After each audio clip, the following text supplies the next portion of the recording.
अभी आपने देखा होगा, विपक्ष के पास कोई मुद्दा होता नहीं, हर एक उसको मुद्दा बनाने का प्रयास करते हैं। एक नकारात्मक दृष्टिकोण है।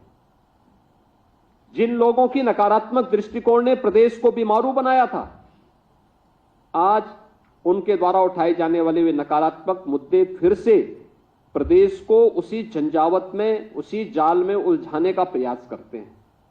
जब हम लोगों ने कहा कि प्रदेश के अंदर जर्जर विद्यालयों को शिफ्ट करना चाहिए, क्योंकि आपने देखा होगा एक राज्य में एक जर्जर विद्यालय भवन गिर गया, अनेक बच्चे उस जर्जर भवन के नीचे दब करके मर गए, दर्जनों बच्चे घायल हो गए।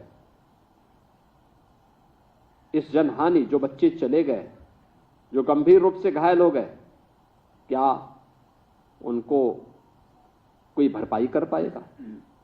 लेकिन बीमार मानसिकता किस रूप में कटघरे में खड़ा करने का प्रयास करती है। दूसरा, छात्र शिक्षक अनुपात ठीक हो, इस दृष्टि से सरकार का एक प्रयास था, राष्ट्रीय शिक्षा नीति का हिस्सा था। तमाम राज्यों ने इस अभियान को आगे बढ़ाया। उत्तर प्रदेश से भी अपेक्षा होती है, उत्तर प्रदेश भी इस प्रक्रिया को आगे बढ़ाए। अच्छी शिक्षा, बेहतर शिक्षा हर बच्चे का अधिकार है, उसको मिलना चाहिए। सरकार ने जब इस अभियान को आगे बढ़ाया तो उसके नाम पर तमाम प्रकार से भ्रम पैदा करने का प्रयास हुआ। सरकार ने इस बारे में कहा कि हम जो विद्यालय भवन अच्छी स्थिति में होंगे और पेयरिंग का पार्ट बनेंगे, वहां पे हम लोग जो बच्चे आएंगे उनके लिए प्री प्राइमरी चलाएंगे, प्री प्राइमरी स्कूल चलाएंगे, बाल वाटिका चलाएंगे।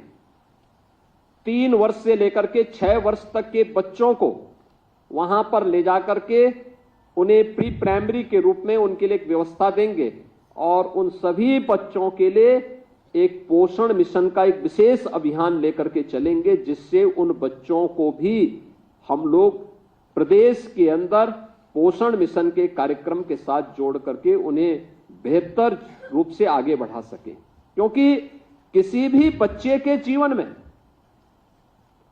जितनी भी संभावना होती है, उसका अधिकतर मानसिक विकास, जो भी विकास होना होता है, 1 से 3 वर्ष की उम्र ऐसी होती है जिसमें उसके जीवन का 80 से लेकर 90% विकास होता है, मानसिक विकास होता है।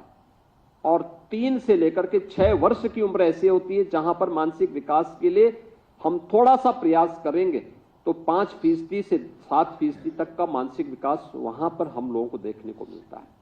शेष बाकी क्रमिक रूप से उससे आगे बढ़ने का एक अवसर प्राप्त होता है। और यह अवसर है जब हम उन बच्चों को उनके मानसिक विकास की प्रक्रिया के साथ जोड़ करके एक बेहतर माहौल बाल वाटिका के माध्यम से दे सकें, प्री प्राइमरी के रूप में, जिसे हम आगे बढ़ाना चाहते हैं। उसके लिए भी लोगों ने भ्रम पैदा करने का प्रयास किया। आज मुझे प्रसन्नता है कि महिला और बाल विकास विभाग और बेसिक शिक्षा परिषद ने तमाम विरोध के बावजूद 5000 ऐसी बाल वाटिकाओं को सफलतापूर्वक संचालन की प्रक्रिया के साथ जोड़ करके आगे बढ़ा दिया है।